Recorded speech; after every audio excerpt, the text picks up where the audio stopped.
+1 ഫിസിക്സിലെ second ചാപ്റ്ററിൽ നിന്നും എക്സാമിന് ചോദിക്കാൻ സാധ്യതയുള്ള ചില ക്വസ്റ്റ്യൻസാണ് നമ്മൾ ഇന്ന് ഡിസ്കസ് ചെയ്യുന്നത്. Convert 1 light year into metre. Light ഇയറിനെ മീറ്ററിലേക്ക് കൺവേർട്ട് ചെയ്യാനാണ് പറഞ്ഞിരിക്കുന്നത്. Light year is the distance that light travels in 1 year through vacuum. ഒരു വർഷം കൊണ്ട് വാക്വത്തിലൂടെ ലൈറ്റ് ട്രാവൽ ചെയ്യുന്ന ഡിസ്റ്റൻസ് ആണ് 1 ലൈറ്റ് ഇയർ എന്ന് പറയുന്നത്.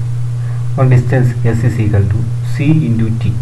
C എന്ന് പറയുന്നത് ലൈറ്റിൻ്റെ വെലോസിറ്റി ആണ്, 3 × 10⁸ മീറ്റർ പെർ സെക്കൻഡ്. ഇനി ടൈം നമുക്ക് കണ്ടുപിടിക്കണം. ഒരു വർഷം കൊണ്ട് ട്രാവൽ ചെയ്യുന്നു. അപ്പോൾ ഒരു വർഷം എന്ന് പറയുന്നത് 365.25 ഡേയ്സ് ആണ് നമ്മൾ പഠിച്ചിട്ടുണ്ട്. ടൈമിൻ്റെ കൺവേർഷൻ്റെ അത് പറഞ്ഞതാണ്. അതിന് ഒരു ദിവസം 24 അവേഴ്സ് ആണുള്ളത്. അതിൽ 60 × 60 60 മിനിറ്റുകളുള്ള ഓരോ സെക്കൻഡുകൾ 60 സെക്കൻഡ് കൂടി ഒരു മിനിറ്റ് ആകുന്നു.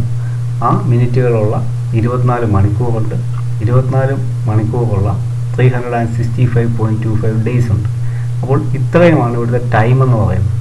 അപ്പോൾ ഇതിനെ കൺവേർട്ട് ചെയ്ത് കഴിയുമ്പോൾ നമുക്ക് 9.46 × 10⁻15 മീറ്ററിന് 1 light year is equal to 9.46 × 10⁻15 metre.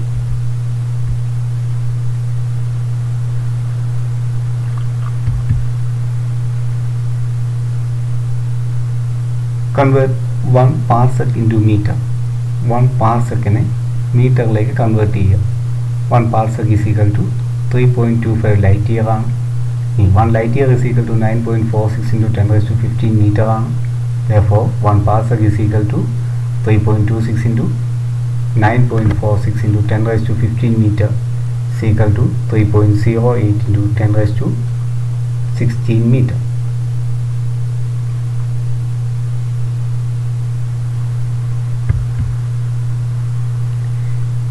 Express 1 parsec in terms of light years.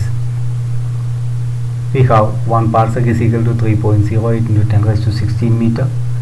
1 light year is equal to 9.46 × 10⁻15 meter. Number of light years in 1 parsec is equal to 3.08 × 10⁻16 divided by 9.46 × 10⁻15 is equal to 3.256 parsec. 1 light year is equal to 3.256 per second.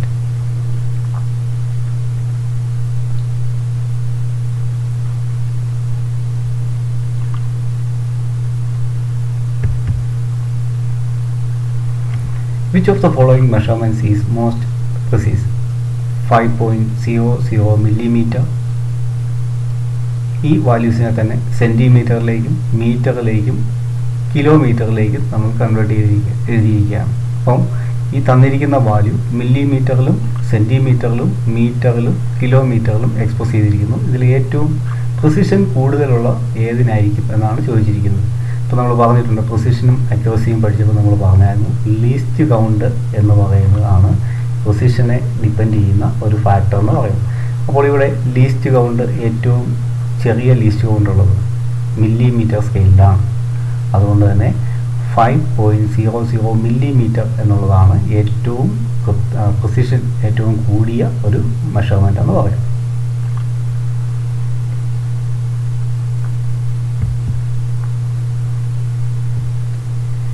Volume of a cube of side 1 centimeter is equal to dash meter cube.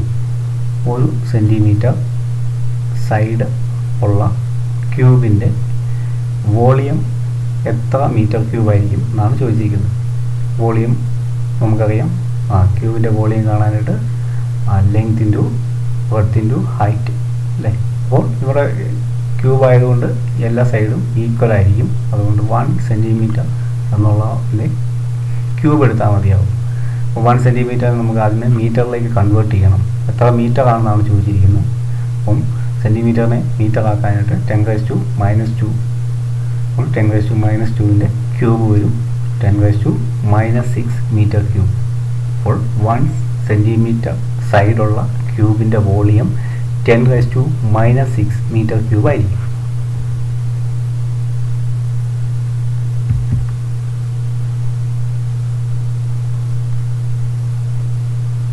Using dimension analysis, derive F is equal to ma, where symbols have usual meaning.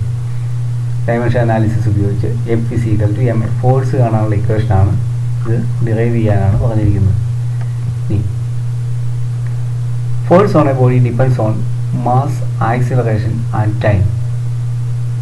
മൂന്ന് കാര്യങ്ങളെയാണ് depend ചെയ്തിരിക്കുന്നത്: mass, acceleration, time. അപ്പോൾ നമുക്കിങ്ങനെ എഴുതാം: F proportional to M raise to A, അതുപോലെ തന്നെ acceleration raise to B, time raise to C. അപ്പം മൂന്ന് ഫാക്ടേഴ്സ് ആണുള്ളത്: മാസ്, ആക്സിലറേഷൻ, ടൈം. അപ്പം മാസിൻ്റെ പവർ എ ആയിട്ടും ആക്സിലറേഷൻ്റെ പവർ ബി ആയിട്ടും ടൈമിൻ്റെ പവർ സി ആയിട്ടും നമ്മൾ കൺസിഡർ ചെയ്താൽ F is equal to K into M raise to a raise to B, T raise to C.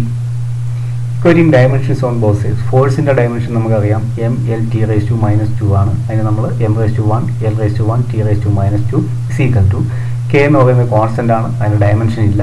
പിന്നെ ഉള്ളത് മാസിൻ്റെ ഡയമെൻഷൻ ക്യാപിറ്റൽ എം ആണ്, അതിൻ്റെ പവർ എ എന്ന് എഴുതുന്നു. Acceleration L T raise to -2 ആണ്, അതിൻ്റെ പവർ ബി ആണ്, അപ്പോൾ റൈസ് ടു ബി വന്നു. ദെൻ ടൈം എന്ന് പറയുന്നത് ടി എന്ന് പറയുന്നത് ടൈമാണ്, ടൈമിൻ്റെ ഡയമെൻഷൻ ക്യാപിറ്റൽ ടി ആണ്, അതിൻ്റെ പവർ സി ആണ്. ഇനി നമ്മൾ ഈ ബ്രാക്കറ്റ് ഓപ്പൺ ചെയ്യുന്നു. ഇപ്പോൾ M raise to 1 L raise to 1 T raise to -2 is equal to M raise to A. ഇനി ഈ അകത്തേക്ക് മൾട്ടിപ്ലൈ ആണ്. L raise to B T raise to -2b. പിന്നെ ഇവിടെ ടിയുടെ വേറൊരു പവർ കൂടെ വന്നിട്ടുണ്ട്, സിയും കൂടെ വന്നിട്ടുണ്ട്. അതുകൊണ്ട് T raise to -2b plus C എന്ന് നമുക്ക് കിട്ടും. Equating the powers we get. ഇനി രണ്ട് സൈഡിലെയും പവേഴ്സ് ഇക്വേറ്റ് ചെയ്യുകയാണ്. എയുടെ പവർ 1 ആണ്, എ ഇസ് ഈക്വൽ ടു 1 ആണ്. അതായത് മാസിൻ്റെ പവർ ലെഫ്റ്റ് സൈഡിൽ 1 ആണ്, റൈറ്റ് സൈഡിൽ എ ആണ്. അപ്പോൾ എ ഇസ് ഈക്വൽ ടു 1 എന്ന് എഴുതാം. ദെൻ ലെങ്തിൻ്റെ power b is equal to 1 എന്ന് നമുക്ക് എഴുതാം. B is equal to 1, b is equal to 1. അതുപോലെ തന്നെ ഇവിടെ പറഞ്ഞിട്ടുണ്ട് 2b പ്ലസ് സി. ടൈമിൻ്റെ power -2b plus c, -2b plus C is equal to -2 നമുക്ക് കിട്ടും. -2b plus C is equal to -2. ഇനി ബിയുടെ വാല്യൂ 1 ആണെന്ന് നമുക്ക് കിട്ടിയിട്ടുണ്ട്, അതുകൊണ്ട് നമുക്ക് ഇങ്ങനെ എഴുതാം: -2 plus C is equal to -2. കഴിഞ്ഞാൽ സിയുടെ വാല്യൂ 0 ആയിരുന്നു കഴിഞ്ഞാൽ ഈ -2 വരുമ്പോൾ +2 ആകും. -2 + 2 0 ആയി പോകും. അപ്പോൾ സിയുടെ വാല്യൂ 0 ആണ്. ഇത് നമുക്ക് കിട്ടി. എയുടെ വാല്യൂ 1 എന്ന് കിട്ടി, ബിയുടെ വാല്യൂ 1 എന്ന് കിട്ടി, സിയുടെ വാല്യൂ 0 എന്ന് കിട്ടി. ഇത് നമ്മുടെ general equation F is equal to K into M raise to A L raise to B T raise to C. ഇതിലേക്ക് നമ്മൾ സബ്സ്റ്റിറ്റ്യൂട്ട് ചെയ്യുകയാണ്. ദെൻ നമുക്ക് കോൺസ്റ്റൻ്റ് എഴുതി. F is equal to K into M raise to 1 A raise to 1 T raise to 0. T raise to 0 എന്ന് പറഞ്ഞാൽ ടൈമിൻ്റെ term അവിടെ വരുന്നില്ല. അപ്പോൾ പിന്നെ എന്തൊക്കെയേ ഉള്ളൂ? മാസും ആക്സിലറേഷനും മാത്രമേ ഉള്ളൂ. അപ്പോൾ നമുക്ക് F is equal to K into M എന്ന് കിട്ടും. F is equal to K into M A. ഇവിടെ ഈ കോൺസ്റ്റൻ്റിൻ്റെ വാല്യൂ 1 ആണ്, അതുകൊണ്ട് നമുക്ക് F is equal to M A നമുക്ക് കിട്ടും. F is equal to M A.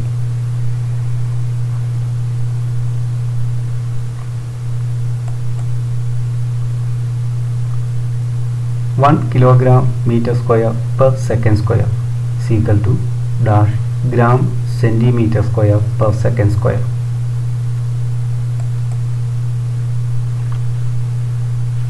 1 kilogram meter square per second square. നമുക്ക് ഇങ്ങനെ എഴുതാം: 1 kg meter square per second square നമുക്ക് എഴുതാം. ഇനി കിലോഗ്രാമിനെ നമ്മൾ ഗ്രാമിലേക്ക് കൺവേർട്ട് ചെയ്യുമ്പോൾ 1000 എന്ന് കിട്ടും.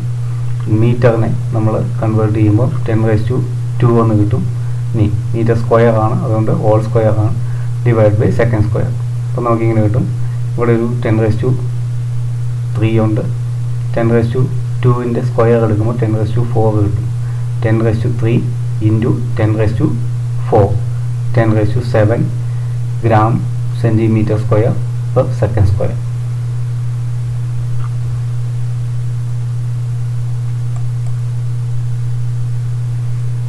(1 meter is equal to dash light year. 1 meter is equal to നമുക്കിങ്ങനെ എഴുതാം 1 divided by 9.46 into 10⁻⁵. സോറി 5 അല്ല 15 ആണ്. 10⁻15 ലൈറ്റ് ഇയർ. 10⁻15 light year. പിന്നെ നമുക്ക് nearly equal to 1 divided by ഈ 9.46 എന്നുള്ളതിനെ നമുക്ക് അപ്രോക്സിമേറ്റ്ലി ഈക്വൽ ടു 10 എന്ന് എഴുതാം. 9.46 എന്നുള്ള വാല്യൂവിനെ നമ്മൾ 10 എന്ന് പറയുന്ന വാല്യൂവിലേക്ക് നമ്മൾ കൗണ്ട് ചെയ്യുകയാണ്. അപ്പോൾ നമുക്ക് 10 × 10⁻15 കിട്ടും. 10 × 10⁻15 കിട്ടും. അതായത് 1 divided by 10⁻15 ഉണ്ട്, വീണ്ടും ഇൻറ്റു ഒരു 10 കൂടെ വരും, 10⁻16 വരും. 1 divide by 10⁻16 light year is equal to 10⁻16 light year നമുക്ക് കിട്ടും. 10⁻16 ഈ പ്ലസ് 16 ആണ് താഴെ, അത് ന്യൂമറേറ്ററിലേക്ക് വരുമ്പോൾ 10⁻16 ആണ്. ഇപ്പോൾ ചെറിയ കറക്ഷൻ ഉണ്ട്, 10⁻5 അല്ല, 10⁻5 അല്ല, 10⁻15 ആണ്. 1 ഡിവൈഡ് ബൈ 9.46 ഇൻറ്റു 10⁻15. 9.46 എന്നുള്ളതിനെ നമ്മൾ 10ലേക്ക് നമ്മൾ റൗണ്ട് ചെയ്യുന്നു. അപ്പോൾ നമുക്ക് 10 ഇൻറ്റു 10⁻15 കിട്ടും, അതായത് 10⁻16 ആണ്. അതിനെ ന്യൂമറേറ്ററിലേക്ക് മാറ്റുമ്പോൾ 10⁻16 ലൈറ്റ് ഇയർ. അപ്പോൾ 1 metre is equal to 10⁻16 light year നമുക്ക് ലഭിക്കും.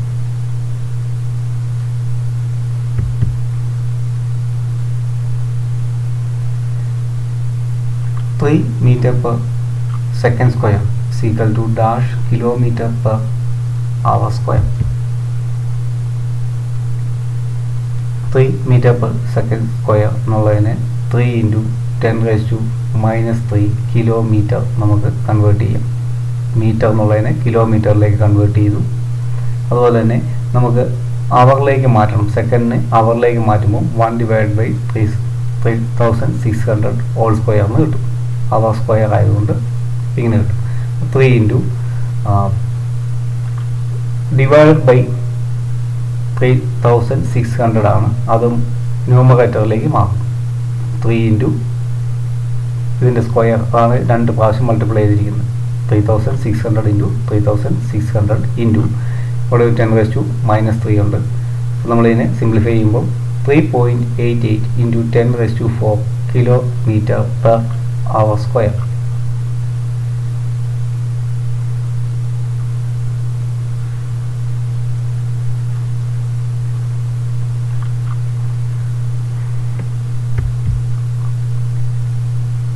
Capital G is equal to 6.67 into 10⁻⁻11 Newton meter square per kilogram square.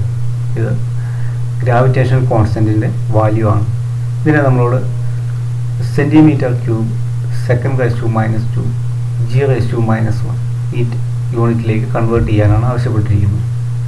We have G is equal to 6.67 into 10⁻⁻11 Newton meter square per kilogram square is equal to 6.67 into 10⁻⁻11. ഇതിനെ നമ്മൾ kilogram metre per second സ്ക്വയറിലേക്ക് നമ്മൾ convert ചെയ്യുവാണ്. അപ്പോൾ നമുക്ക് conversion നടത്തി കഴിയുമ്പോൾ നമുക്ക് ഇങ്ങനെ കിട്ടും 6.67 into 10⁻⁻1. ഇനി ഇവിടെയുള്ള ഈ കിലോഗ്രാം നമുക്ക് കിട്ടിയേക്കുന്ന വാല്യൂസിനെ നമുക്ക് ഡിവൈഡ് ബൈ kg⁻⁻1 എന്നാണ് വന്നിരിക്കുന്നത്. അതായത് കിലോഗ്രാമിനെ ഗ്രാമിലേക്ക് കൺവേർട്ട് ചെയ്യുമ്പോൾ 10⁻³ വരും, അതിൻ്റെ ഹോൾ സ്ക്വയർ. ദെൻ അടുത്തത് മീറ്ററിനെ നമ്മൾ സെൻറ്റിമീറ്ററിലേക്ക് കൺവേർട്ട് ചെയ്യുന്നു, അപ്പോൾ 10 സ്ക്വയർ എന്ന് വരും, സെക്കൻഡ് സ്ക്വയർ. അപ്പോൾ നമുക്ക് സിംപ്ലിഫൈ ചെയ്യുമ്പോൾ 6.67 ഇൻറ്റു 10⁻⁻8 cm⁻³ അതുപോലെ തന്നെ s⁻² G⁻⁻1 നമുക്ക് ലഭിക്കും.